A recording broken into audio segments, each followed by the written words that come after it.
Everyone, welcome to online achievers academy. Myself Seema. और जैसा कि हमने 11th की एनसीईआरटी स्टार्ट कर दी है और उसके 2 टॉपिक कंप्लीट हो चुके हैं। पहला टॉपिक था उसका समय की शुरुआत से, और सेकंड टॉपिक में हमने मेसोपोटामिया के बारे में पढ़ा। तो जैसे जैसे मेसोपोटामिया पर दूसरी शक्तियों का, दूसरी जातियों का, जनजातियों का अटैक होता रहता है, ईरान है, यूनान है, इन सब का, और धीरे धीरे वो अपना साम्राज्य स्थापित कर लेते हैं। उसके आसपास के एरिया में और साम्राज्य स्थापित हो जाता है, बहुत सारे अक्षेत्र स्थापित हो जाते हैं, नगर बस जाते हैं। तो वो सारी चीज़ें हम पढ़ेंगे। तो फिर क्या होता है, धीरे धीरे पतन की तरफ जाने लगता है और दूसरे साम्राज्य वहाँ पर बनने लगते हैं। ठीक है, तो ये जो हमारा टॉपिक रहेगा, 3 महाद्वीपों में फैला हुआ साम्राज्य कौन सा है, इस्लाम का उदय कब होता है और उसका विस्तार, मतलब कैसे कैसे इस्लाम फैलता है। टाइमिंग है 570 से 1200 ईस्वी। और यायावर साम्राज्य, जो एक तरह से पशु चराने वाले चरवाहा टाइप होते थे, इस तरह के लोगों के बारे में, जनजातियों के बारे में पढ़ते हैं हम। ठीक है, तो पहला रहेगा हमारा, ये क्या कह रहा है कि जो मेसोपोटामिया है, ये अभी जो पीछे पढ़ के आए हैं, इसके जो आसपास का एरिया है ना, जो पूर्व हो गया, पश्चिम हो गया, ऐसे करके, तो इन एरियो में भी क्या थोड़े थोड़े साम्राज्य स्थापित हो जाते हैं। जैसे बीच में आपका मेसोपोटामिया हो गया, इधर भी साम्राज्य स्थापित हो गए, इधर भी साम्राज्य स्थापित हो जाते हैं। ठीक है, ये बता रहा है फर्स्ट लाइन में। उसके बाद 6ठी सदी में ईरानियों ने असीरिया के साम्राज्य के अधिकांश भाग को अपना। क्या था, जब हम मेसोपोटामिया हमने लास्ट टॉपिक पढ़ा तो उसमें क्या पढ़ रहे थे हम, असीरियों का अधिकार था उस पर। ठीक है, असीरिया जो जनजाति थी, जो भी लोग थे असीरिया, उनका अधिकार हो जाता है मेसोपोटामिया पर धीरे धीरे 6ठी शताब्दी ईसा पूर्व, ठीक है, 6ठी शताब्दी ईस्वी, नोट ईसा पूर्व, 6ठी शताब्दी ईस्वी में क्या होता है, ईरानियों ने, जो ईरान के लोग थे, वो असीरिया को बाहर निकाल देते हैं और ज़्यादातर एरिया पर खुद अपना अधिकार कर लेते हैं। ठीक है, तो ये चीज़ें इसके अंदर।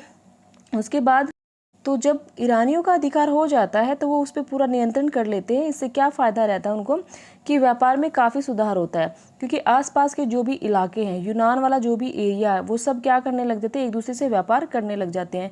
तो ये जो भूमध्य क्षेत्र है और यूनानी नगर, उनकी बस्तियों को काफ़ी लाभ होता है।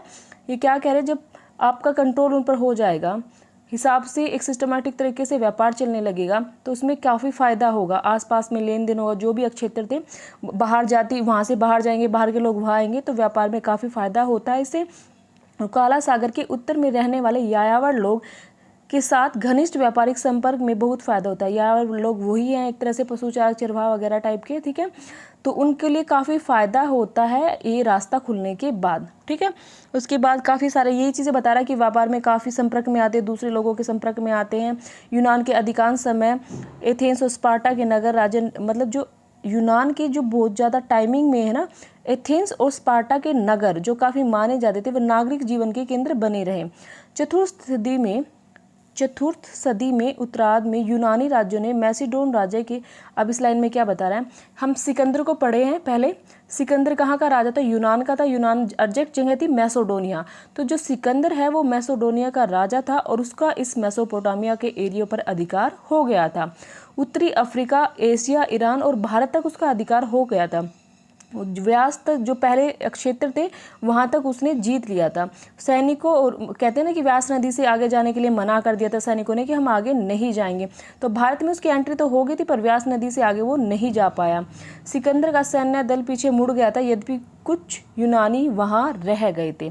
उसके बाद तो यूनानी यहाँ रह गए थे, बट जो सिकंदर था वो चला गया था भारत की व्यास नदी से वापस। अदरवाइज उसने अफ्रीका में, एशिया में बहुत सारे एरिया पर अपने अधिकार कर लिया था, क्योंकि उसका संपूर्ण जो सपना था वो क्या था, विश्व को पर अपना राज करना, पूरे विश्व पर अपना राज करना। इसी अभियान से वो बाहर निकला था। ठीक है, उसका जो गुरु था वो अरस्तु था। तो वही चीज़ बता रहा है कि जो ये मेसोपोटामिया है, धीरे धीरे असीरियाओं के हाथ में से निकल गई, ईरानियों के हाथ में आ गई। धीरे धीरे व्यापार काफ़ी विकसित होने लगा, एक दूसरे के संपर्क में जाने लगे। सिकंदर था, उसने इस एरिया पर पूरे पर अपना अधिकार कर लिया था।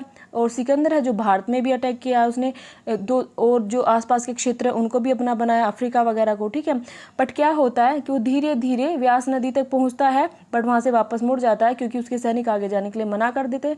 जब हिस्ट्री में आगे इस टॉपिक को पढ़ते हैं तो बहुत सारे रीज़न बताए जाते हैं कि वो नंदों की शक्ति से डर गए थे, इसलिए वापस उनको अपने घर की याद आ रही थी, बहुत टाइम से वो बाहर निकले थे, काफ़ी सारे सैनिक मर गए थे, इस चीज़ से भी हम भी ना मर जाए, उन चीज़ों को लेकर मतलब उनके मन में बहुत सारी चीज़ें थी। ठीक है, तो ये सारी चीज़ें हैं इसमें। उसके बाद सिकंदर के नियंत्रण में इस पूरे क्षेत्र में यूनानियों ने स्थानीय, अब ये कह रहा है उसका जो नियंत्रण हो जाता ना इस पर, सिकंदर का जो इस पर पूरा अपना अधिकार हो जाता है, उसमें क्या होता है, उसके जो आदर्श हैं, संस्कृति हैं, उनका आदान प्रदान होता है यूनानियों का और जो वहाँ के आम लोग थे। जब उनका आदान प्रदान होगा तो एक दूसरे की विचारों को, भाषाओं को जानेगी, तो इस अक्षेत्र को यूनानीकरण कहा गया। ठीक है, जब वहाँ पे लोग आ रहे हैं, अपने आदर्श दे रहे हैं और वो एक दूसरे से ले रहे हैं, तो उसको क्या बोला गया, यूनानीकरण कहा गया। ठीक है, इसको अंग्रेजी में पूछ लेते हैं, अंग्रेजी में क्या बोला जाता है, इसको हेलेनाइजेशन। यूनानीकरण को अंग्रेजी भाषा में हेलेनाइजेशन कहा जाता है, जिसका अर्थ है यूनानियों और स्थानीय लोगों के बीच आदर्श और संस्कृति का आदान प्रदान। उसको हेलेनाइजेशन क्यों कहा गया, क्योंकि यूनानी लोगों को हेलेनीज कहते थे, इसलिए इसको हेलेनाइजेशन कहा गया। यूनानी भाषा इस क्षेत्र की एक जानी पहचानी लैंग्वेज है, लेकिन सिकंदर के साम्राज्य में ये राजनीतिक एकता उसकी मृत्यु के बाद घटित हो गई थी, विघटित। ये क्या कह रहा है, जब तक उसका उस पर अधिकार रहा तब तक उसकी राजनीतिक चीज़ें तो बढ़िया बनी रही, बट उसकी मृत्यु के बाद राजनीतिक एकता खत्म होने लगी, बट लैंग्वेज और वहाँ की जो संस्कृति है वो 3 शताब्दी तक भी आगे चलती रही। राजनीतिक तो खत्म होगी, पर जो कल्चर्स था वो बाद तक भी चलता रहा। ठीक है, तो समझ आ गया, कल्चर्स तो चलेगा ही, क्योंकि सबको उनकी भाषा, लैंग्वेज, उनके आदान प्रदान चीज़ें सब कुछ पता हो गया था, और राजनीतिक एकता संभालने वाला सिकंदर ही था। तो उसके मरने के बाद क्या होता है, वो स्थिति कुछ और हो जाती है। ये सारी चीज़ें हैं। उसके बाद इस क्षेत्र के इतिहास को यूनानी काल के नाम से जाना जाता। कब, जब सिकंदर का अटैक रहा था और जब वहाँ पे लैंग्वेज चलती थी वही वाली। उसके बाद नेक्स्ट है, लेकिन यह मान्यता यूनानी विश्वास और विचारों से पूर्णतः क्या है, संबंधित, अस्वीकार। मतलब ये कहते हैं कि कुछ लोग इन चीज़ों को अस्वीकार करते हैं और कुछ लोग इन चीज़ों को मानते हैं। उसके बाद नेक्स्ट चलते हैं, इसमें क्या चीज़ें लिखी हुई है कि जब सिकंदर की मृत्यु हो जाती है तो क्या हो जाती है, स्थिति बिगड़ने लग जाती है, क्योंकि वो तो बहुत शक्तिशाली था, चीज़ों को संभाले हुआ था। तो क्या होता है, कलहपूर्ण स्थिति चलने लग जाती है। आसपास के जो भी एरिया वो क्या होता है, हमारा भी इस पर अधिकार हो जाए, हमारा भी इस पर अधिकार हो जाए। रोम के मध्य इतालवी नगर राज्य के छोटे किंतु संगठित सैन्य बल पर दूसरी शक्ति, इसमें क्या करा कि अब धीरे धीरे यहाँ पे रोम वाला एरिया फैलने लगेगा। ठीक है, अपने सैनिक बल की, अपने कंट्रोल से इन चीज़ों में क्या करता है, वो अपना पूरा योगदान देता है। ठीक है, अब धीरे धीरे राजनीतिक संस्थाएं भी जन्म लेने लगी, धन संपदा को भी महत्व देने लगे। यहाँ समाज दासता, मतलब क्या है, दासता को भी लाभान्वित कर रहा था, मतलब दास वर्ग को भी फायदा हो रहा था। तो वो सारी चीज़ें, व्यापार हो रहा था, आदान प्रदान हो रहा था, वो सारी चीज़ें इसके अंदर है। अब नेक्स्ट जो चीज़ है वो क्या है कि प्रथम सदी के मध्य उच्च कुल में जन्मे सैन्य नायक जूलियस सीजर के अधीन रोम साम्राज्य ब्रिटेन और जर्मनी तक फैल गया। इस लाइन में कह रहा है प्रथम शताब्दी, पहले ही शताब्दी में क्या होता है, एक जूलियस सीजर एक सैनिक था। ठीक है, सैन्य नायक जो काफ़ी शक्तिशाली माना जाता था और उच्च कुल में पैदा हुआ था, उसने रोम साम्राज्य का विस्तार किया। रोम साम्राज्य का विस्तार जो किसने किया, जूलियस सीजर ने किया। और कहाँ तक फैला दिया उसको, ब्रिटेन और जर्मनी तक फैला दिया। अभी हम देख रहे हैं मेसोपोटामिया से पढ़ते पढ़ते उसका पतन होते होते, ईरानियों का, यूनानियों का अटैक होते होते अब जूलियस सीजर पर आ रहे हैं, जो रोम साम्राज्य की स्थापना कहाँ तक कर देता है। ठीक है, उसके बाद लातीनी जो रोम में बोली जाती थी, साम्राज्य का मुख्य भाषा थी, मतलब इस साम्राज्य की क्या थी, वो मुख्य भाषा थी। और क्या होता है कि हालांकि पूर्व में रहने वाले कई लोग यूनानी भाषा का प्रयोग करते थे, क्योंकि यूनानी भाषा काफ़ी लंबे टाइम तक चल रही थी ना। तो ये कह रहा है कि जो पूर्व में रह रहे हैं ना वो लोग, क्वेश्चन बन जाता है, सीधे सीधे पूछ लेते क्वेश्चन को ऐसे एक फॉर्म में डाल के कि जो पूर्व में रहने वाले लोग अभी भी यूनानी बोलते थे, और लातीनी भाषा जो रोम में बोली जाती थी वो इस साम्राज्य की मुख्य भाषा थी। किस तरह, कौन सा कथन इनमें सत्य नहीं है, कौन सा कथन सत्य है, तो इसलिए हमें बहुत ध्यान से पढ़ना पड़ता है। जो लातीनी है वो भाषा तो रोम में बोली जाती थी, ठीक है, बट जो पूर्वी वाले लोग थे ना, अभी क्योंकि सिकंदर की संस्कृति का असर था वहाँ, तो वहाँ पे क्या था, वहाँ पे यूनानी भाषा बोली जाती थी। और रोम के लोगों में यूनानी संस्कृति के प्रति गहरा आदर भाव था। ऐसा नहीं है कि रोम के लोग यूनानी संस्कृति का आदर नहीं करते थे, वो बहुत ज़्यादा आदर करते थे। ठीक है, उसके बाद प्रथम सदी के अंतिम भाग साम्राज्य राजनीतिक ढांचे में परिवर्तन हुए, और चतुर्थ शताब्दी में, अब ये प्रथम शताब्दी है, कहीं दूसरी शताब्दी है, कहीं चौथी है। अगर इन चीज़ों को आप बस एक बार माइंड में रख लीजिए कि अगर लैंग्वेज की बात कर रहा है या जूलियस सीजर की बात कर रहा है तो प्रथम सदी हो गया।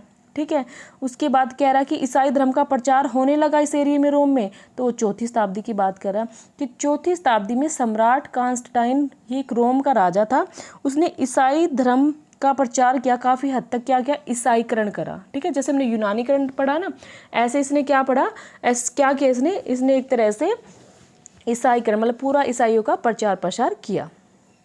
उसके बाद तो शासन को सुचारू रूप से चलाने के लिए रोम साम्राज्य को पूर्वी मतलब ये क्या कह रहा है कि सिस्टमेटिक तरीके से चलाने के लिए शासन को बहुत बड़ा एरिया हो गया तो हमें संभालना नहीं जा रहा, तो उन्होंने क्या किया, हम इसको 2 पार्टों में डिवाइड कर देते हैं। ठीक है, जो पहला पार्ट क्या रहेगा, एक तो हमारा पश्चिमी एरिया और एक हमारा पूर्वी एरिया। ठीक है, तो ये हमारा कौन सा हो गया, पूर्वी, और ये हमारा पश्चिमी एरिया होगा। इसमें क्या होता है, जो ये वाला एरिया था ना पश्चिमी वाला, इसमें जनजातियां थी जो बार बार अटैक कर रही थी इधर वाले एरियो पे। क्या अटैक कर रही थी कि जो हम व्यापार को लेके भी हमें भी इधर से व्यापार करना है और हमारे जो लोगों को सैनिक भर्ती की जाए ज़्यादा से ज़्यादा, इन चीज़ों को लेके क्या कहीं ना कहीं उनके आपस में इशू क्रिएट होने लग जाता है, आपस में मतभेद होने लग जाता है और ये वाला एरिया समाप्त हो जाता है।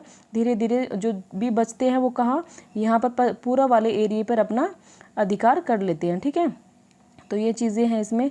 और उसके बाद कहते हैं कि धीरे धीरे यहाँ पे 9वीं शताब्दी में पूरा वाला जो एरिया है यहाँ पे 9वीं शताब्दी में रोम की स्थापना हो जाती है। जो सारा एरिया है वहाँ पे रोम की स्थापना हो जाती है। ठीक है, उसके बाद नेक्स्ट चलते हैं, पवित्र रोम बोला गया है जिसको। नेक्स्ट है 7वीं सदी से 15वीं सदी के बीच, 7वीं से 15वीं। ठीक है, इसमें क्या है, इसके बीच पूर्वी रोमन साम्राज्य है। अभी जो हमने पढ़ा जो रोमन साम्राज्य कौन सा बन गया, ठीक है, पूर्वी रोमन साम्राज्य है। इसमें क्या होता है, अधिकांश भूमि पर अरब आक्रमण हो जाते हैं। अब यहाँ अरबों का अटैक, मुस्लिम धर्म आ जाता है। ठीक है, और जिसमें अरब साम्राज्य को पैगंबर मोहम्मद के अनुयायियों या उसके उत्तराधिकारियों द्वारा स्थापित किया गया। इस्लामी धर्म की स्थापना 9वीं शताब्दी में इस्लामी धर्म की स्थापना होती है और जो भी पैगंबर मोहम्मद थे उसके अनुयायी थे जिन्होंने आरंभ में बगदाद में शासन किया था, वो क्या करते हैं, यहाँ पर अपना अधिकार कर लेते हैं। ठीक है, परंपराओं का इनका भी आदान प्रदान होता है। इस क्षेत्र के व्यापारिक तंत्र और समृद्धि में उत्तर के पशुचारी लोगों को आकर्षित किया। ठीक है, ये क्या कह रहा है कि जो ये व्यापार होता था यहाँ पर, यहाँ की जो काफ़ी शान शौकत थी, उसमें क्या है, उत्तर में जो भी पशुचारी पशु को चराने वाले लोग थे उनको अट्रैक्ट किया अपनी तरफ इस रोम ने और वो उन्होंने अपनी तरफ बुला लिए। ठीक है, इनमें से कौन थे, इनमें से चंगेज़ खां भी थे। ठीक है, तो मंगोल जो अटैक रहा है इन पर, उनमें से कौन था, चंगेज़ खान भी था। उसके उत्तराधिकारी के अधीन मंगोल ने 13वीं सदी में पश्चिमी एशिया, यूरोप, मध्य एशिया और चीन में प्रवेश किया। ठीक है, ये कह रहे हैं कि 7वीं और 15वीं शताब्दी के बीच, जो 7वीं और 15वीं शताब्दी के बीच है ना, वो क्या होता है, वो इसके बीच में रोमन साम्राज्य की अधिकांश भूमि अरब साम्राज्य के अधीन आ जाती है। ठीक है, अरब साम्राज्य का अधिकार हो जाता है। अरबवासी कौन थे, जैसे मुस्लिम लोग थे, यायावर लोग थे, पशु चारक थे। ये क्या करते हैं, ये देखकर इस साम्राज्य की जो व्यापार भाई बहुत अच्छा है, इसमें तो बहुत ज़्यादा ही क्या होता है, समृद्ध लोग हैं ये, और उनको अपनी तरफ आकर्षित करता है ये साम्राज्य, और ये यहाँ पर अटैक करते हैं। जिसमें कौन थे, जिसमें आपके मंगोल थे, उनमें चंगेज़ खान था जिसने क्या किया, इन पर अटैक कर और अधिकार किया। उसने फिर यूरोप, एशिया वगैरह चीन पर अटैक किया। अब वो चाहते थे कि हम चीन और भारत के साथ हमारा व्यापार होता रहे, अच्छा सिस्टम बना रहे इनके साथ। उन्होंने भारत पर भी कई बार अटैक किया, प्रशासन व्यवस्था विकसित करने का प्रयास किया। उन्होंने विभिन्न तरीकों से सैन्य संगठन का भी प्रयास किया। किसी भी साम्राज्य की उपलब्धि की महत्ता प्राय उसके उत्तराधिकारियों द्वारा ग्रहण की जाती है। कुछ समय बाद इस क्षेत्र में बोली और लिखी जाने वाली कई भाषाओं में 4 भाषाएं फारसी, यूनानी, लातिनी और अरबी हो गई। अब धीरे धीरे लैंग्वेज क्या हो गई यहाँ पे, पहले अलग थी, अब जो हिब्रू वगैरह भाषा थी वो थी, अक्कद थी। अब धीरे धीरे यहाँ पे जो मेन लैंग्वेज है वो थी फारसी, यूनानी, लातिनी और अरबी, क्योंकि लातिनी रोम की थी, यूनानी सिकंदर की थी, और उसके बाद फारसी ये रही है, और अरबी ये मुस्लिम लैंग्वेज रही है। ठीक है, उसके बाद नेक्स्ट चलते हैं। इनको धीरे धीरे क्या समर्थन मिलता रहा और ये यहाँ पर अपना अधिकार करते रहे। और फिर क्या होता है कि सेना और उत्पादों के लिए उन्हें श्रम मिलना, मतलब क्या कहते हैं कि सेनाएं और उसके साथ साथ उत्पादन, काम, ये सब चीज़ें इनको मिलती रही। ठीक है, सबसे इम्पोर्टेंट चीज़ क्या है, मतलब उनको अच्छी खासी सेना भी मिलती थी और अच्छे खासा काम भी मिलता था। ठीक है, और सबसे इम्पोर्टेंट चीज़ क्या कह रहा है ये, कि सभी साम्राज्य नगर केंद्रित नहीं थे। ऐसा नहीं है कि सारे का सारा जो साम्राज्य था वो नगर केंद्रित था।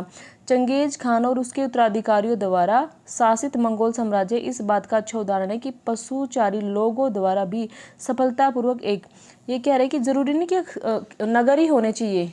ठीक है, ये जो चंगेज खान वगैरह थे, ये थे पशु चारक थे।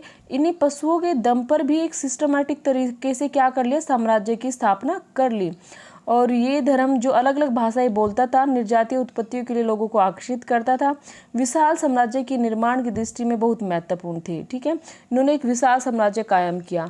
और यह ईसाई धर्म जो प्रथम सदी के आरंभिक काल में फिलिस्तीन में उदित हुआ और इस्लाम धर्म जो 7वीं सदी में अद्भुत विषय बना। ठीक है, ये क्या कह रहे हैं कि इस्लाम धर्म कब पूछा जाए आपसे तो वो कब था, 7वीं सदी में उद्भूत हुआ।